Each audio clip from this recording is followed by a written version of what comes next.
dear friends, President Ravi has arrived. Welcome, President. How are you? Now, short explanations about our meeting. It's about the questions you might have to Ravi. So for your questions, please use the chat section and write your question to everyone segment, please. Your questions will be forwarded by our host, PDG Nijat Alatasi, to KR Ravindran.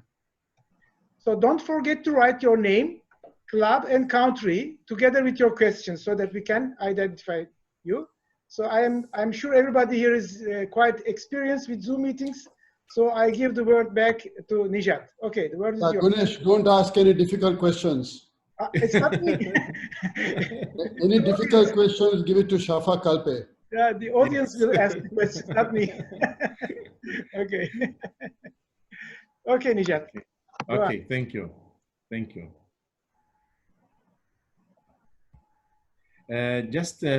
President Ravi, I make you co-host so you can control the mic yourself. Okay? Okay, nothing to control. You want me to start? No, not yet, not yet, not yet. No. Okay. But I'm telling you, just I make you co-host, so when you are talking or discussing or question, you can use the microphone according to what you want. Okay? Okay. Yeah. Okay. Good afternoon, everyone. Thank you all for joining us here today. It's my honor to lengthen a cheerful welcome to you, knowing all here that are present are valuable in ways the heart and minds can see. Just before we get started, I would like to extend my gratitude to Rotary Foundation Trustee and Chair-elect, past Rotary International President K.R. Ravindran, for being with us today and to enlighten us with his knowledge and insights. Also to the attendees from different districts and zones, district governors, past district governors, president and past president, assistant governors and committee chairs, and every Rotarian who took time to be with us, thank you. Special to BDG Ganesh Ertaz from District 2440 Turkey, a dearest person who have been with us since the first series of the remarkable webinar, being a co-host and extending his assistance on all the event that we held. Thank you very much, Ganesh. And a special welcome to past Rotary International Director Shafak Albay. This is, I think, second or third time you are with us. Thank you, Shafak. Please be informed that right after the presentation, questions are welcome. Past Rotary International President Ravindran will do so much as possible to answer those in given time. Fellow Rotarians, our guest speaker for this afternoon is a member of Rotary Club of Colombo, the Rotary Foundation Trustee and Chair-elect, past Rotary International President Ravindran. President Ravi is the founder and CEO of Print Care PLS, a publicly listed company and global leader in the tea packaging industry in Sri Lanka. President Ravi also serves on the board of several other companies and charitable trusts. President Ravi is the founding president of the Sri Lanka Anti-Narcotics Association, the largest anti-narcotics organization in Sri Lanka. President Ravi, a Rotarian since 1974, joined Rotary at age of 21. Rotary International President in 2015-16. President Ravi introduced the Rotary Global Rewards program and led a delegation of about 9,000 Rotarians to the Vatican for the audience with Pope Francis in St. Peter's Square. President Ravi has served Rotary as a director and treasurer of Rotary International and as a trustee of the Rotary Foundation. He has been awarded the Rotary Foundation Citation for Meritorious Service and Distinguished Service Award and the Service Award for a polio-free world. President Ravi says a top priority will be to strengthen clubs by attracting men and women committed to improving communities worldwide through volunteer service. After the devastation of the 2004 Indian Ocean tsunami, President Ravi led Rotary's recovery efforts by helping to raise $12 million to rebuild 22 schools, enabling nearly 15,000 children to resume their studies. President Ravi oversees Rotary's top humanitarian goal of eradicating the paralyzing infectious disease polio. As Sri Lanka's chair of Rotary's polio eradication efforts, President Ravi led efforts to eradicate polio from Sri Lanka. His country became one of the first in Asia to become polio-free.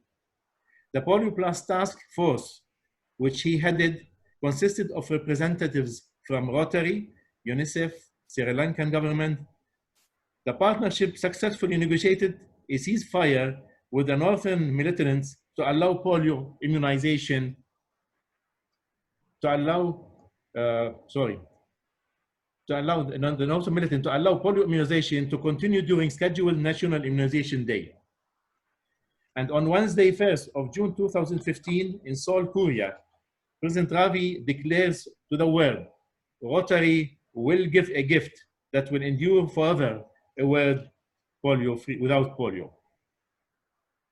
Ladies and gentlemen, these are just a preview of our guest speaker's achievement in the world of Rotary. It might take me an hour more to lay down all, as his passion to help never stops. Fellow Rotarians, with great honor, I present to you our speaker for today, the trustee and chair-elect of Rotary Foundation, past Rotary International President, K.R. Ravindran. President Ravindran, the virtual floor is yours. Thank you very much, Past Governor Nijad. You know, if I was personally present, and I wish I can do that, Bahrain is one of the places I have not been to. When you were doing the introduction, I would have walked up and patted you on your back and said, okay, my friend, this is enough, and sent you off. But thank you nonetheless. And I'm delighted to see my dear old close friend, Shafa Kalpe here.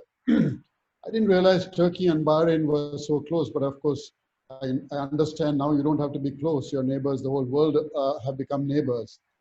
And my compliments and my good wishes to all the other Rotarians in District 2452 and other places that are here.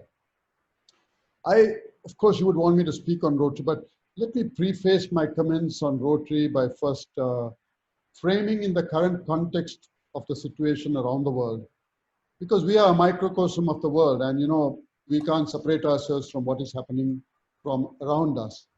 So for thousands of years, a parasite with no name, which lived happily among the bats in southern China, decided to find a new host, and those were the human beings.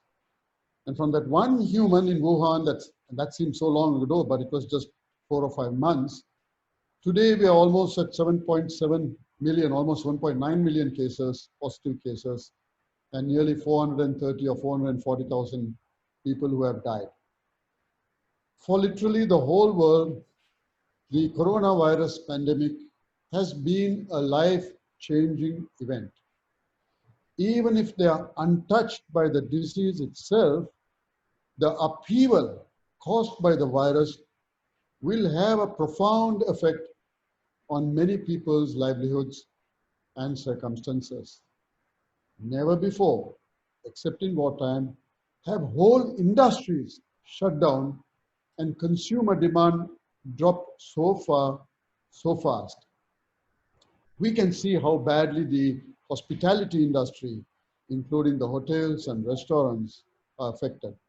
We can see how the entertainment industry, sports and fitness, construction, airline, travel, automotive, apparel, retail industries are all suffering, and they're all going to take some time to rebound.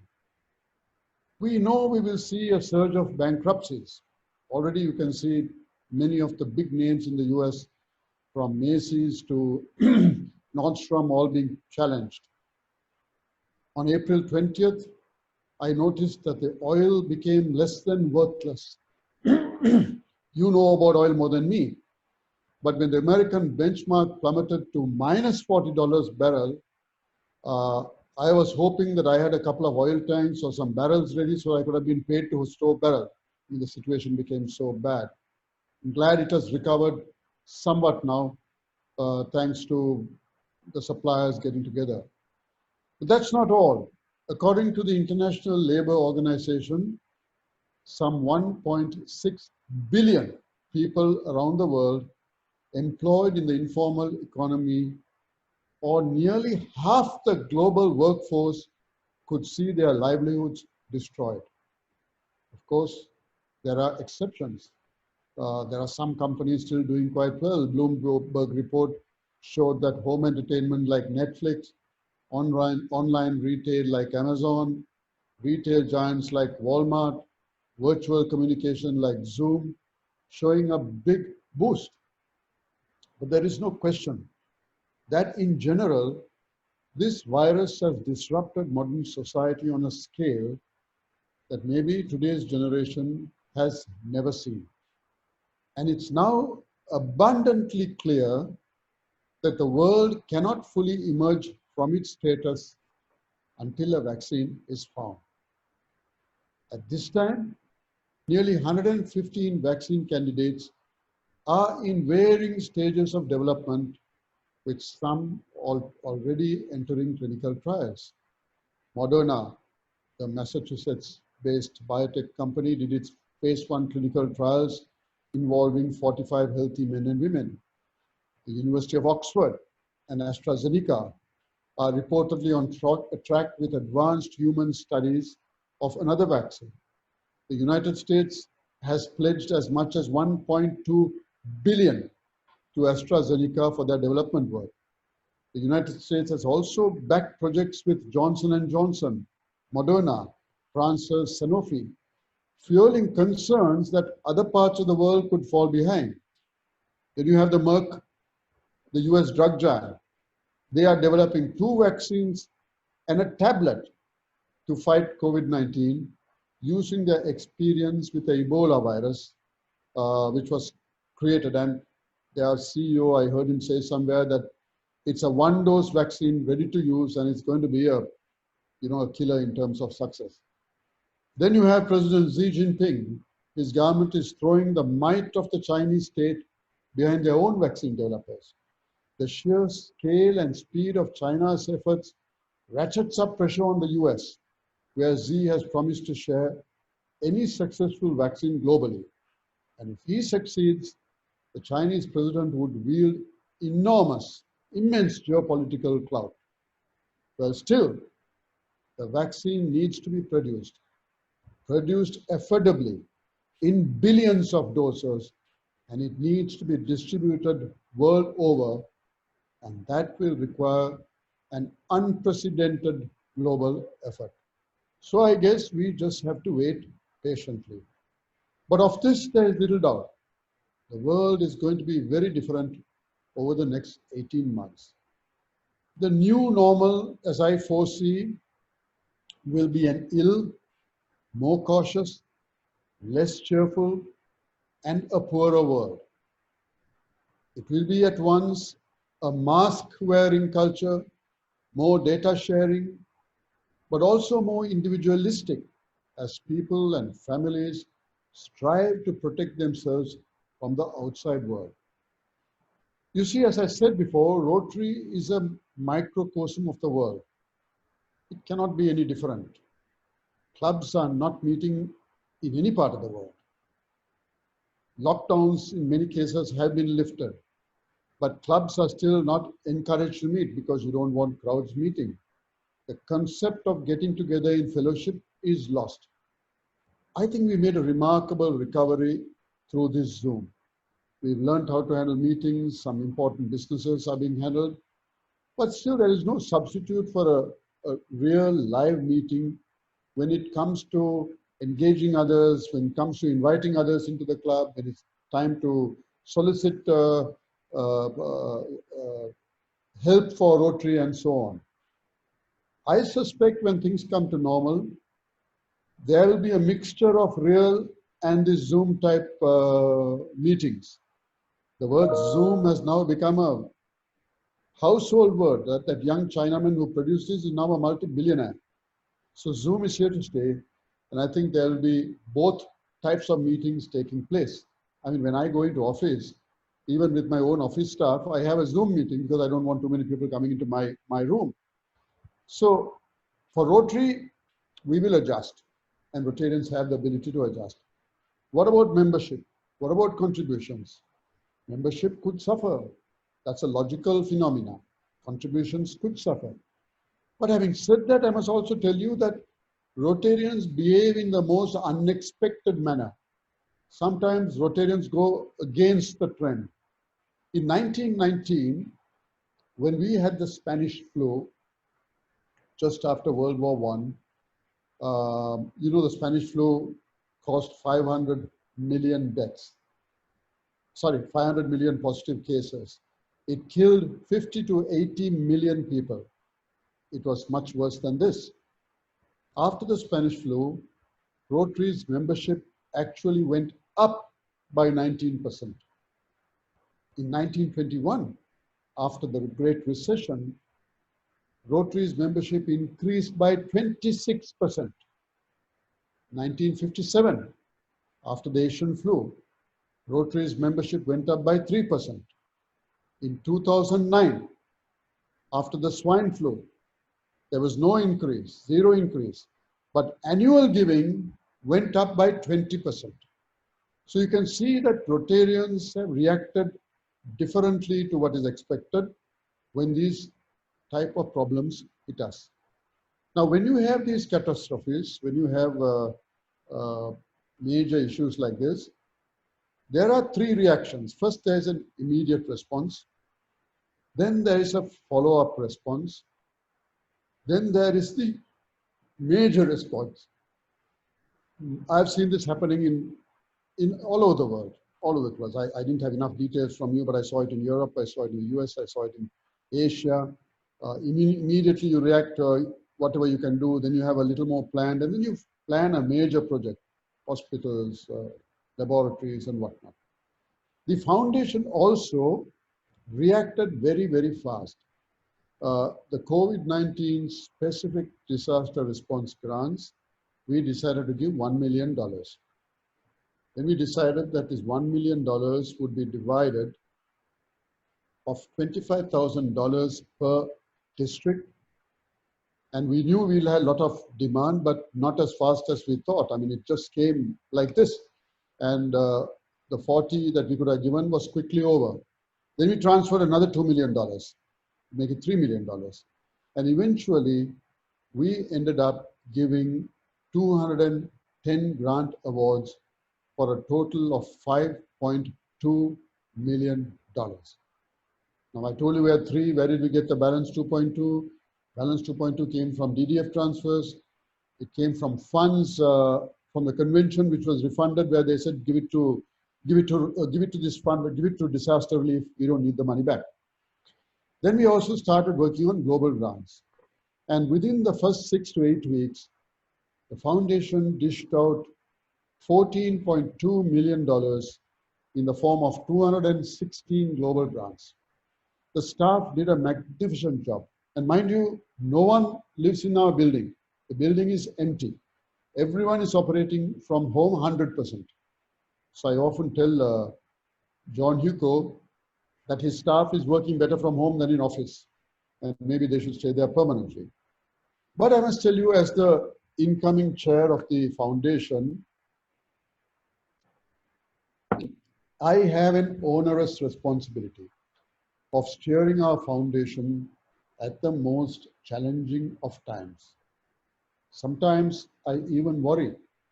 My friend Shafak will tell you I'm not the cleverest of guys, and I worry whether I'm the best person to serve in a situation like this. Should they have not found someone smarter, better to do this? Can I handle this? I've been asking, how can we make our foundation more relevant to the immediate needs and requirements? How do we strengthen the World Fund in these times so that we don't have to take action like removing the cash match? How can we be better attuned to today's dramatically changed environment? How do we help clubs to do projects more relevant to the times, and what we do to do it in a strikingly impactful manner? How do we find external partners who will fund our projects? How do we reach out to clubs in Europe and the United States? Clubs who have lost many, many members to the virus itself. How can we play a significant role in the distribution of COVID-19 vaccines when they become available. I mean, after all, we are better equipped than anyone else on earth to do so, thanks to our efforts on polio. How do we make sure that in the midst of all this, we continue to raise money for polio and be able to take advantage of the Gates match? Gates has stopped all his other vaccine programs except this one with Rotary. In fact, right now there is a crisis of sorts because recently President Trump formally announced the withdrawal of the US from WHO. And the US is the single largest contributor to WHO at some $400 million annually. And public health experts have warned that a suspension of funds could severely damage the organization. I must tell you though, that although our polio immunization activities are in a sort of a pause mode at the moment, because we can't go do any house-to-house vaccinations where we can't carry the virus with us, the polio infrastructure Rotary helped build is being used to help prevent the spread of COVID-19 by supporting preparedness and response activities in many countries, just as we did in the past to respond to outbreaks of Ebola, yellow fever, and the avian flu.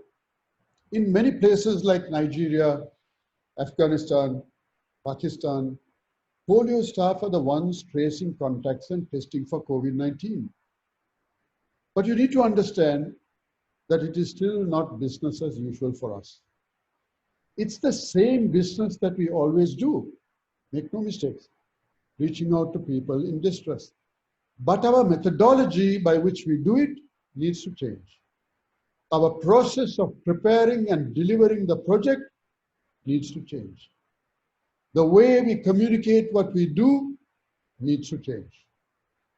Public health emergencies like the coronavirus can bring about the worst in people, but it can also provide inspiring examples of people choosing to be kind.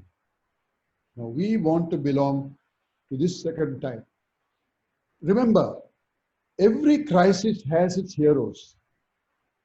Every disaster has its displays of selflessness and sacrifice. Every catastrophe brings forth its share of people who demonstrate compassion, courage, consideration, and love.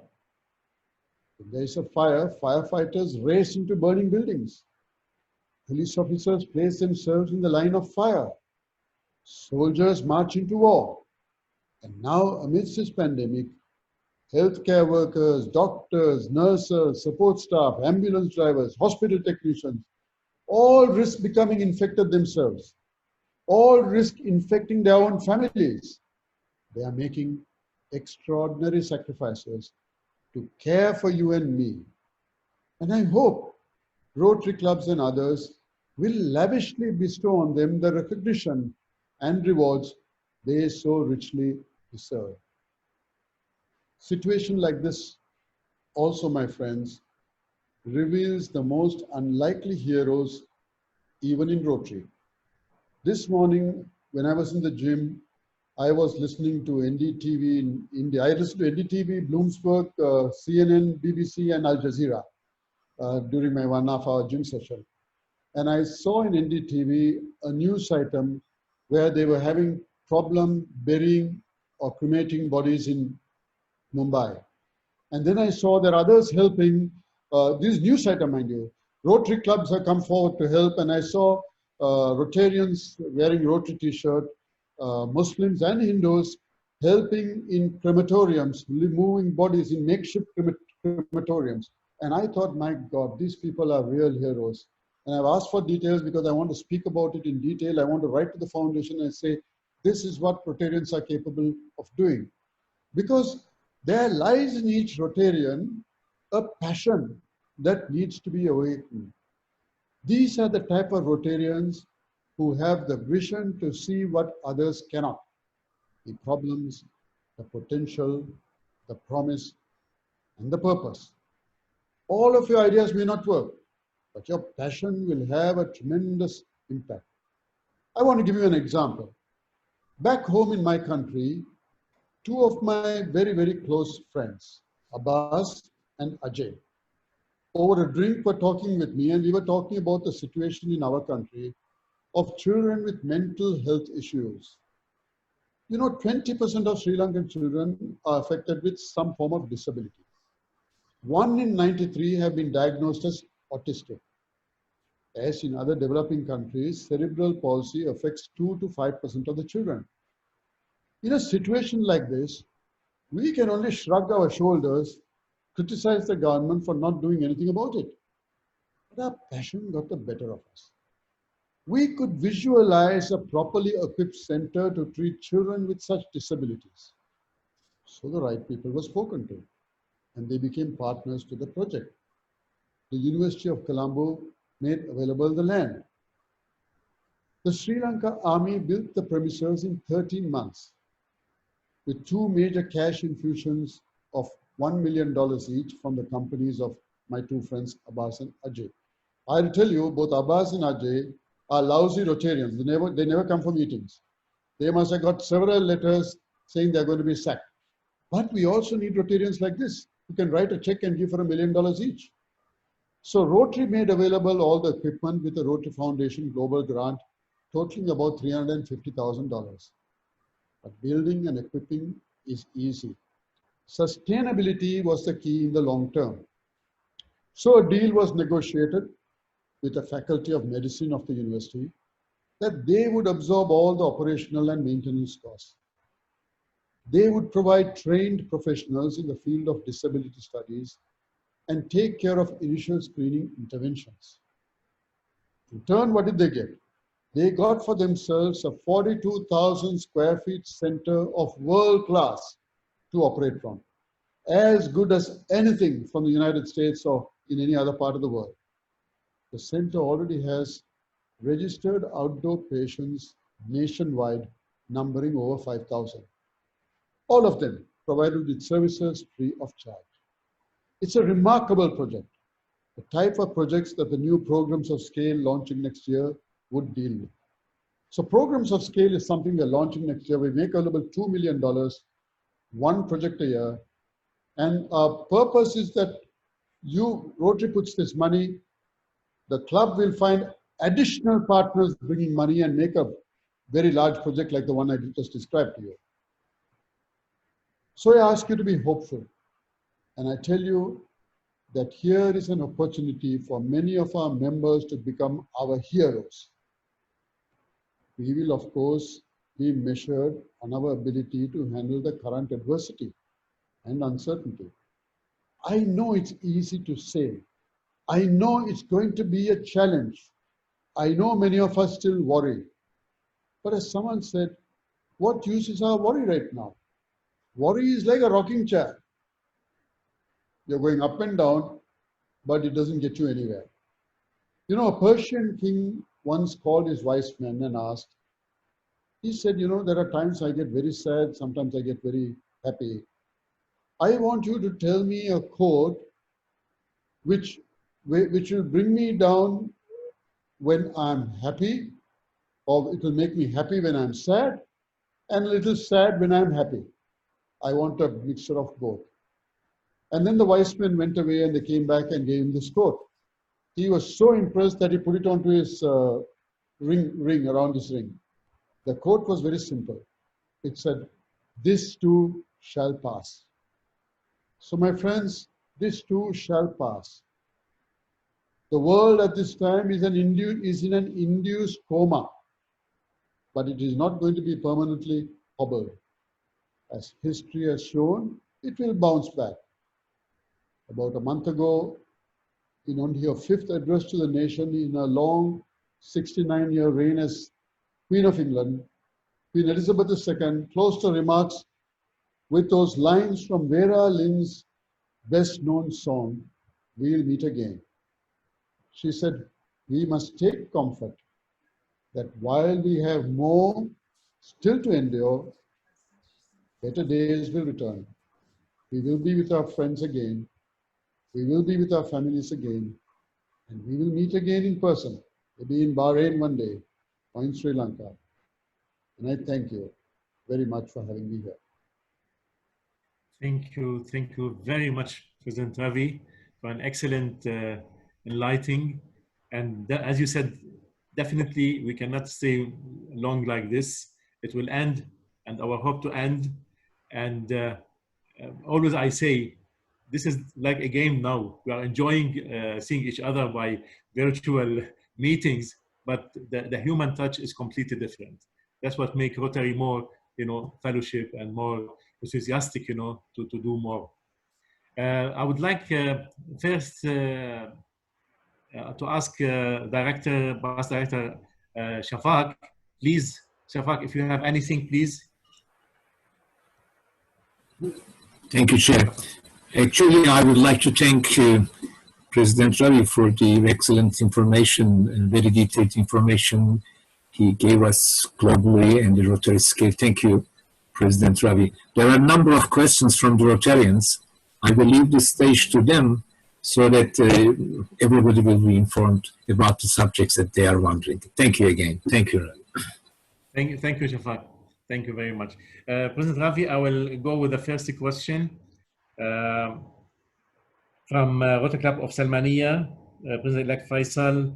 What can we do as Rotarians now in order to help facilitate a similar increase of membership after the pandemic is over? As your example of membership increased after the Spanish flu and the Great Depression, so what we can do? If I had an answer to that, Rotary's membership would be 3 million by now. I don't know whether anyone has an answer to that. However, different clubs have different formulas for doing it. I mean, I'm a honorary member of the Rotary Club of Birmingham in the United States. They have over 700 members. There's a wait list to get into that club. Unless you're the chairman or CEO of some big company, you can't get in. When they get a good application, they send it to the next club and say, here's a good member, why don't you take him? Then there are others who don't fare so well. So these are the two extremes. I think there is no one answer that someone from Rotary International can give you which is applicable to the whole world. There are so many tested ways, some have succeeded, some have not. But let me tell you something. One of our big problems is we lose about 10% of our membership each year. And they have found almost 70% of people who join leave in the first 3 years. Now, during these days, when we are not able to meet, if you make it a point to meet through Zoom or in any other way and engage those people who are likely to leave, you already gained 10% this year, who you would otherwise have lost. So you have to work out yourself what is suitable for you in your part. Is it that you got to get more young people involved? Is it that you got to get more retired people involved? And I'm one of those who's saying don't all the time say young, young, young, young, because some of the best members for Rotary are people who are just retiring. Today, when you're 60s, you've got a good 25, 30 years to live. You got money, you got intelligence, you want to keep yourself occupied, so you're looking for people like this. Then, of course, there are the benefits of the youngsters who know technology, who have the zest which we may not. So I'm afraid, my friend, you really have to work it out yourself, and there is no single line with which we can give you an answer. Because if we had an answer for that, our membership would now be 3 million, not 1.2, which has been for the last 10 years. Thank you. I will go to the second question from Rotary Foundation, the chair of the Rotary Club of Arliya, Nazar Abu Hindi. The Disaster Response Fund grant is undoubtedly an excellent one. Effective measure undertaken by Rotary International to participate in reduction of impact caused due to COVID-19 to the world community that have been affected by the pandemic. However, from experience as Rotary Club of Arliya and embarked in this initiative 1 month ago, we feel that it would be more effective to increase the $1,000 in order to have more impact on the community and hence further enhance Rotary public image within our local community at this difficult time. Is it all possible to increase the amount? Which amount are you talking about?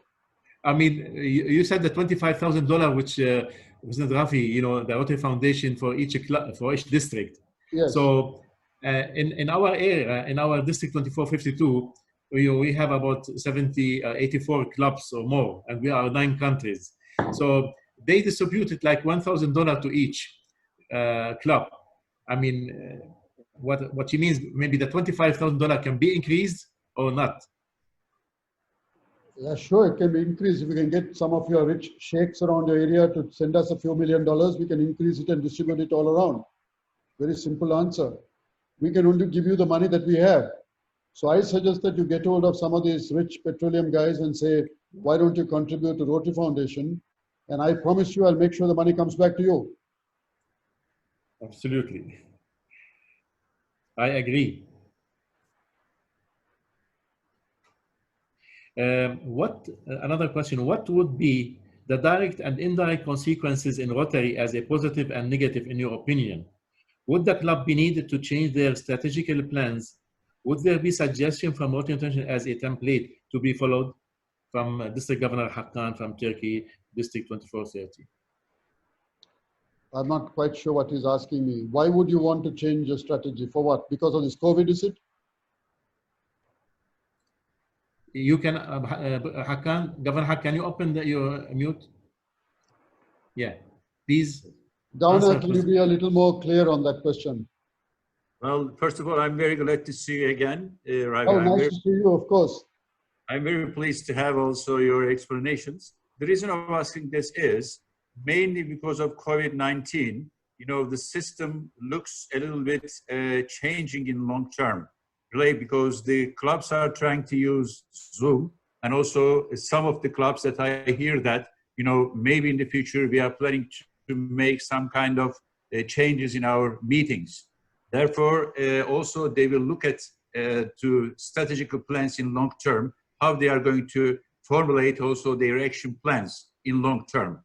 That is the reason that I want to have about these strategical plans. Will there be any kind of suggestions from Rotary International about this? This is the point. Could be. I know that they have set up a committee. I mean, I'm very focused on the foundation, but Rotary International has set up a committee. Holger has set up a committee. I think the chair of the committee is Jeffrey Cadret. And they are looking at how Rotary will operate under this post-COVID era. And they will look at exactly what you're suggesting and see what they can do. Of course, we have to remember that if all goes well, maybe 1 year we'll be out of this thing and go back to normal. And we have picked up lots of good things, some things that were not very favorable. So we will also get a lot of feedback from people like you saying this is what we can do and this is what we cannot do. But Rotary has set up a committee, and I'm sure you will have some feedback from them shortly as to any recommendation they have. I mean, they are not, Rotary International, not all geniuses. What they do is they will get feedback from people like you, put it together and get the best ideas and give it to you and say, this is what others are doing. Maybe we should do it. I know that they'll probably go easy on membership, not have people terminated if they don't come for meetings. They may do things like that. They may look at your, look at not be so stringent on enforcing some of our rules for the moment. But whether they will come up with any radical changes, we have to wait and see. I mean, I really can't talk for the board. Thank you very much. Thank you. Thank you, Hakan. Thank you, President Ravi. A question from Service Project Chair of Photograph Adliya, Amal Kohaji. I feel that we must act as a symbol of hope, in addition to the obvious donations to work on. Access to education and making communities more positive and productive is vital. How can we engage millennials to be part of the Rotary's arm to reach our communities? How can we stop our routine rituals and spend more time executing actual projects? Companies won't have money to support us. We need communities to help themselves. Any ideas of how we can engage these youth? There are about 10 questions there. So I will deal with some of them anyway. As far as getting millennials involved, millennials are already involved in many places, in many countries. Certainly in my country they are. In many places in the US they are. So I really don't see a problem in engaging them. You know, in a situation like this, I think Rotary's response has been magnificent. And I'm not just referring to what the foundation gave. Around the countries, the feedback I get is that Rotarians were, I mean, the countries would have suffered if not for Rotary. I just gave you a couple of examples when I spoke. In my own country, within the first few days, we were able to fly down digital thermometers. We were able to start working with, you know, we replaced all the computers in the health ministry, upgraded their hardware and software. But most importantly, we set about raising money, and we raised over $1 million in 10 days. And we have upgraded our main lab to world standards. So, and we were looking far beyond COVID, because in future when something happens, we should have first-class standards. So I can tell you similar stories like this across wherever I've been to, in Nigeria, in India, of course, time again, in Malaysia. Yesterday I was in Malaysia. We keep saying I was in Malaysia. I didn't go there. I was sitting here, but you know, I was in a meeting like this. And the governor there, serving governor, gave a check for $700,000. Archclum Fellow, Chairman Circle or something like that. So Rotarians are reacting. It is not that they are not. Like every organization, you have the pluses and negatives. I mean, after a situation like this, if you don't work at it, if you're not careful, people will tend to dissipate. They'll just disappear. So you need to be conscious of this and put in that extra effort. Club presidents, governors, district assistant governors need to put extra effort to hold on to those members who might otherwise leave, to look for opportunities for people to come in. Now with this technology, the youngsters are far better equipped than us to work with it. We are still, some of us are still learning how to handle Zoom and Microsoft and Google and so on. They are experts. This is straight up their sleeve. And some of the things we can learn from this is that you don't have to be physically present anywhere. You can raise huge money. You can do big projects without stepping out of your office. So I suspect that you will see lots of changes happening after this, changes for the better as we go along. Thank you. Another question also from the same. Do you think Rotary International stop its prime effort towards polio, since it is not major now, and rather redirect funds and attention to this new pandemic and its adverse after effects? You know, we have spent almost 40 years in trying to eradicate polio. To walk away now would be something dumb to do. I mean, because of what we did, the type of money you will save, I'm not even talking about the number of children, I'll come to that in a minute. The type of money you will save only from not having to vaccinate children, not having to look after them, is expected to be $14 billion by 2050. In fact, our efforts has already saved more than $27 billion in health costs since 1988. Because we've been doing this, more than 18 million children then, adults now, mainly in the developing world, who would otherwise have been paralyzed are walking again because they have been immunized from polio. If we stop now, apart from a promise that we made, apart from the commitment we told the whole world that we'll eradicate polio, apart from the bond that we signed saying that this is our job, we'll finish it, and let's say we are a bunch of no-gooders, useless fellows who don't care about the word we gave, who don't care about our promises. Apart from all that, if polio is not eradicated within the next 10 years, as many as 200,000 children will be paralyzed each year. Is it worth stopping it now? I don't think so. I think we should see this through and finish it. I mean, if you think it is not important because it is not around your area, if you stop vaccinating, just wait 3-4 years, it will be there at your doorstep. And if it is one of our own family, our own children, we'll sell everything we have now to save the child. So no, I think we should finish it. We should finish it. Thank you very much. Thank you. Sure. Director Shafak, do you have any question? I feel that you have something. No? Thank you very much. Thank you. One question from Pastor Governor Imad from District 2452, Bahrain. As we are proud of Rotarians, shouldn't we be proud that the polio vaccine was in fact developed or co-developed by President Carlos Gonzalez in 1984 when he was president of Rotary International? We never hear that on Rotary International literature.